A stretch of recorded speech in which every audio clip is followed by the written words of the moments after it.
everyone, it's Haley, and today I'm going to be doing Top 5 Wednesday. So I've seen these videos around a lot, but recently someone commented on one of my videos asking if I could start doing Top 5 Wednesday, and I thought, why the hell not? So if you didn't know, Top 5 Wednesday was created by Lainey over at Ginger Reads Lainey here on YouTube, and it's basically just every Wednesday there's like a question. It's your top 5 whatever books. So today's topic is the top 5 books that made you think. And this one was really hard for me to choose because as an English major, it's kind of my job to be thinking about books critically, and that's basically what I do with every book I read.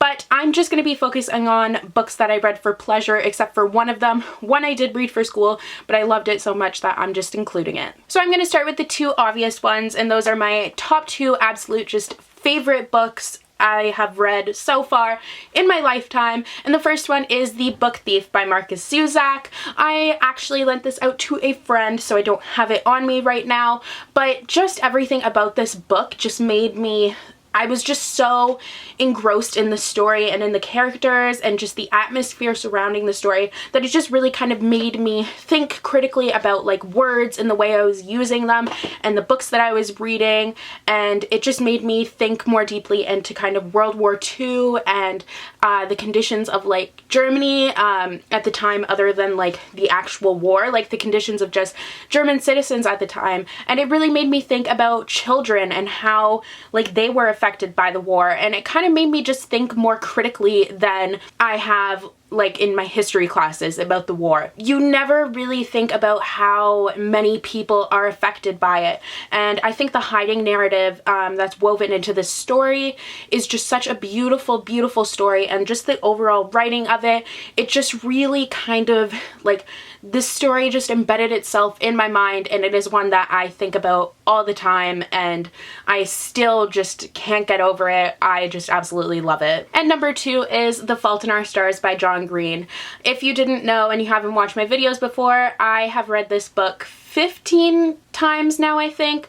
I just absolutely love this story. I think it's just such a beautiful, beautiful story. And this one really made me question what I was valuing in my life. It made me kind of think about the life I was living, and if it were, like, if I were to die like tomorrow, if I would be happy with the legacy I was leaving behind. And it just really makes me think. Every time I read it, I pick out a different thing and I just start pondering life. It's just such a beautiful story about love and friendship and just life in general and living life to the fullest. And the fact that it's okay if you don't leave behind this great legacy.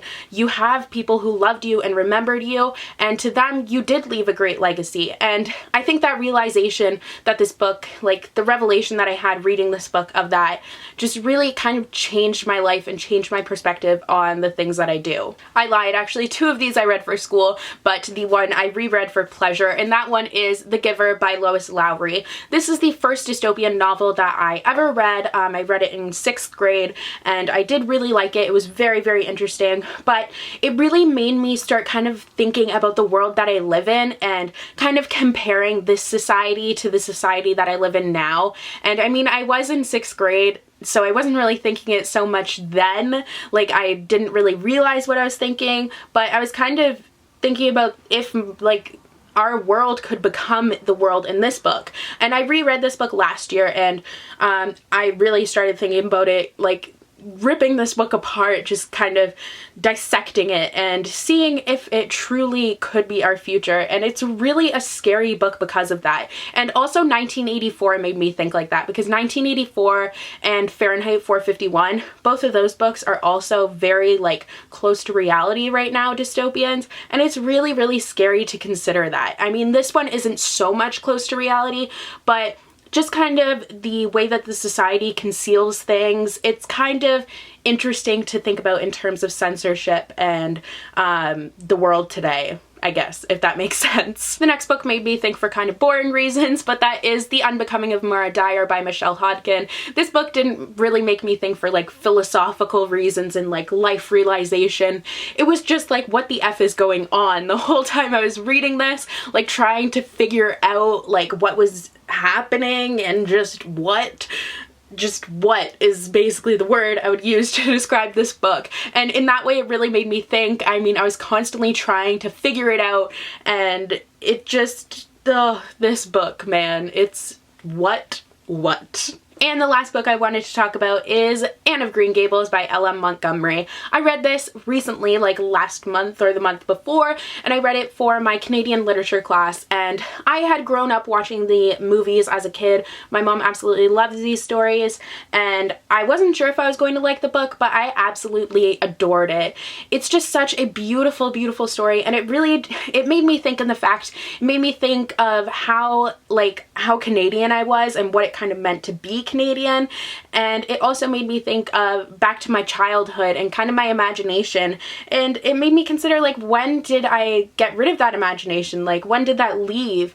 And I just thought it was interesting to kind of think in terms of Anne and her beauty, like her just, I don't know the word, her imagination that's so like out there, and just she's so imaginative, and she thinks of the world in ways that other people don't, and she sees the beauty in the little things, and it's really just, it makes you kind of look at the world twice, and it really makes you appreciate Canada, and it honestly made me want to go to PEI so badly, just so badly. So those are all of my picks for Top 5 Wednesday. Let me know what your top 5 books that made you think are in the comments below, because I think it's a really interesting topic, and it's really interesting to see what books made other people think and for what reasons. So yeah, I hope I kind of articulated myself well. It's always really hard to kind of explain why a book just kind of resonates with you, because it's like personal, and it's also sometimes just inexplicable. But yeah, I hope you guys enjoyed, and I will see you guys in the next video. Bye!